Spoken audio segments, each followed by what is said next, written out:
Right, hi.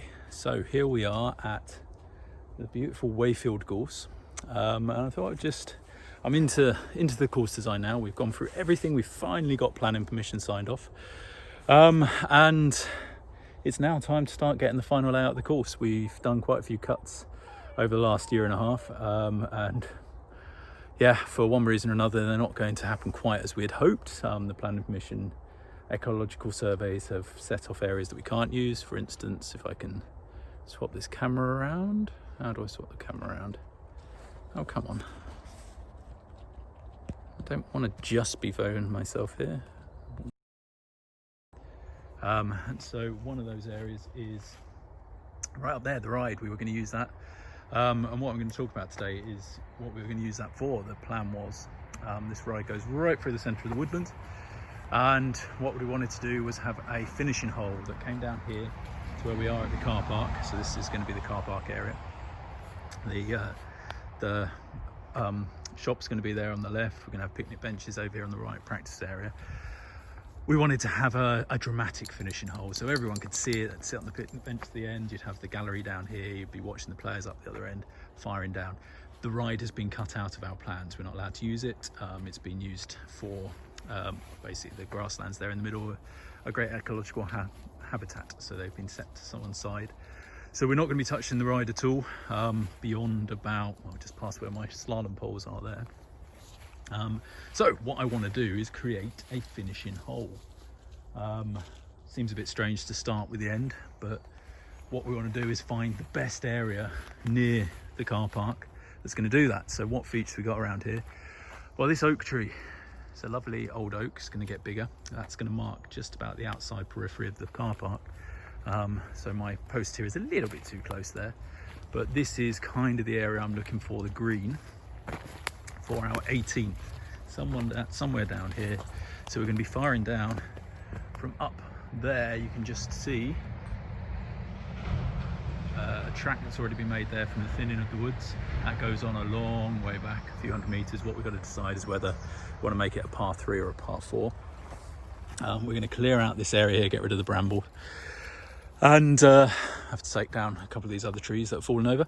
But in front of here, if I can just walk forward a little bit, we've got this little ditch here that goes to one of the ponds, which we also can't use the ponds, unfortunately.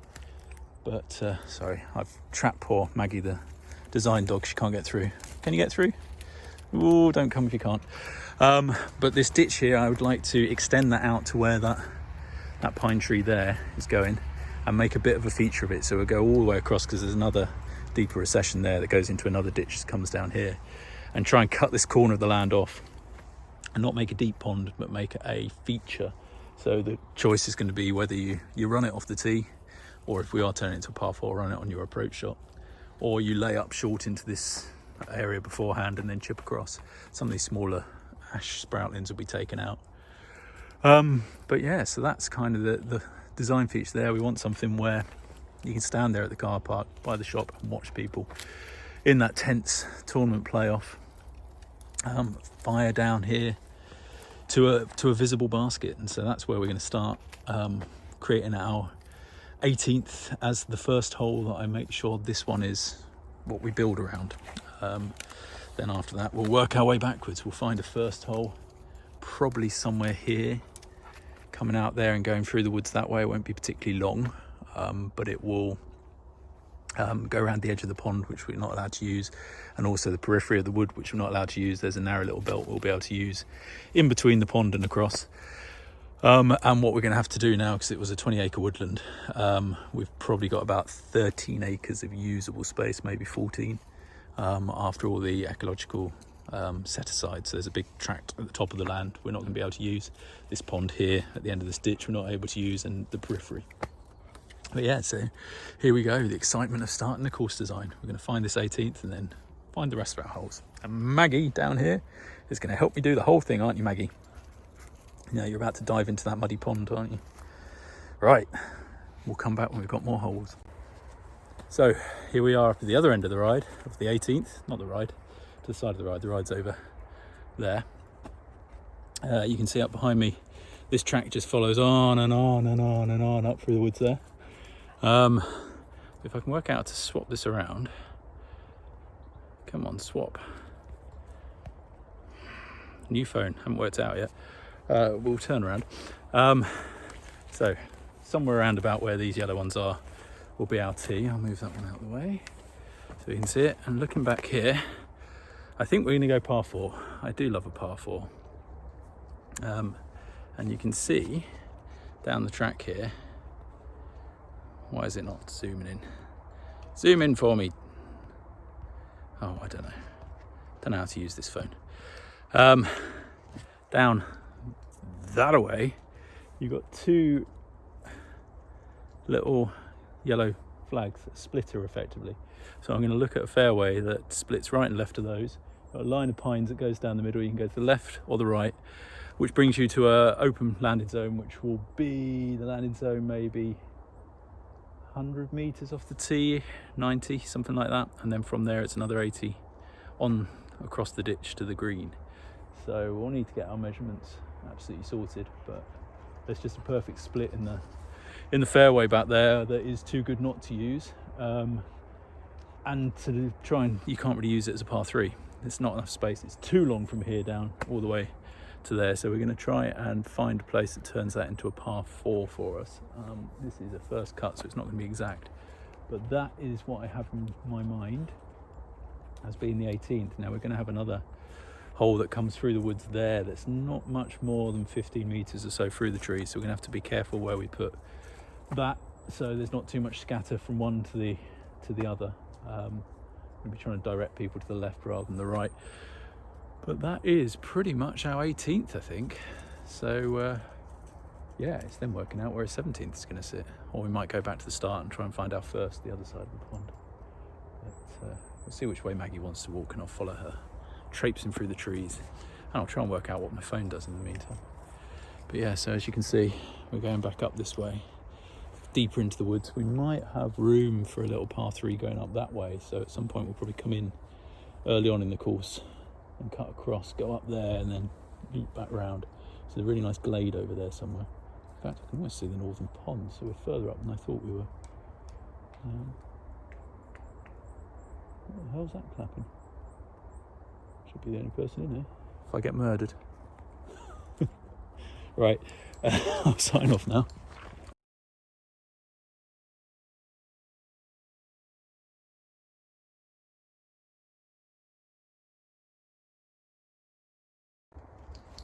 So we've just been down at the 18th. I don't know if you can see all the way down there in the distance.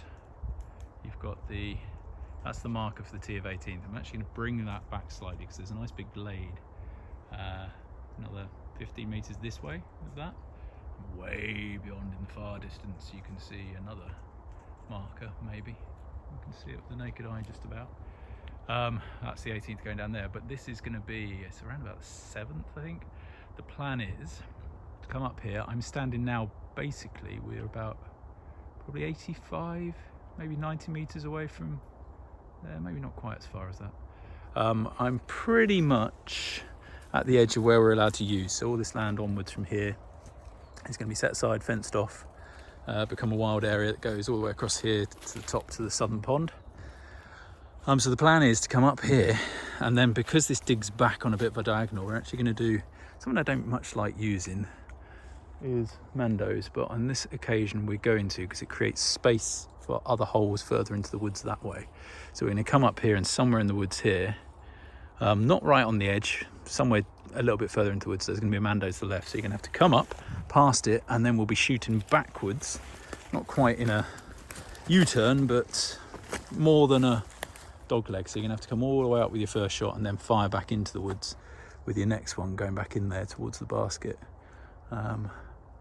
Really cannot get my bearings as to where it is though at the moment, so I'm gonna have to wander around with some slalom poles and work things out, but somewhere back there. So this is going to then follow the line of the fence, which is going to be fenced off on the edge. Wherever that is finally done will be the far end of this hole, which will be OB over the top of it, and then going back into the woods, which should then create a bit of space for smaller holes in the woods there before we have a couple of long ones going up and down on the far side. Now all of this is happening over this side of the ride is going to be a later development. So this is the ride going all the way back to the car park, and farthest down you can see there, you can't at the moment, But over this side we're going to have another, this is going to be the secondary stage of it, so there's a lot of clearance of bramble in there, but there's going to be another 7 or 8 holes through there, with a couple of absolute monsters. There's a 300 metre par 5 going through the woods up the far hand side, and then a big old figure of 8 one we got going straight back through the middle of it, and then some other fun holes in between. So again, we're going to try and mix up the monsters with shorter, more technical, so it's not just a slog, it becomes a fun day out in the woods. But we are aiming to make the top level on here in a couple of years time a gold level course. So there we go.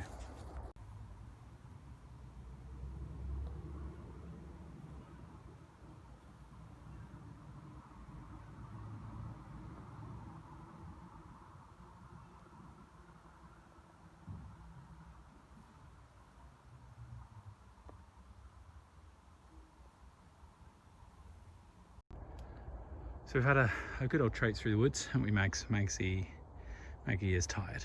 You're ready to go home, aren't you? Yeah. So that is where we're looking for the green of the 18th, under the oak there, which will be the extent of the car park coming out there. So we are going to push it further left and away, because I'm going to be standing right on the edge of the car park about here. It comes up to the line of that tree. So I'm just going to be inside. We'll probably be picnic benches here. And we're looking, the first is a little way up in here. So the pond that we can't use is just to the right. You can see the wall up there. There's one big grey pine in front of us. We're allowed to take down a few pines.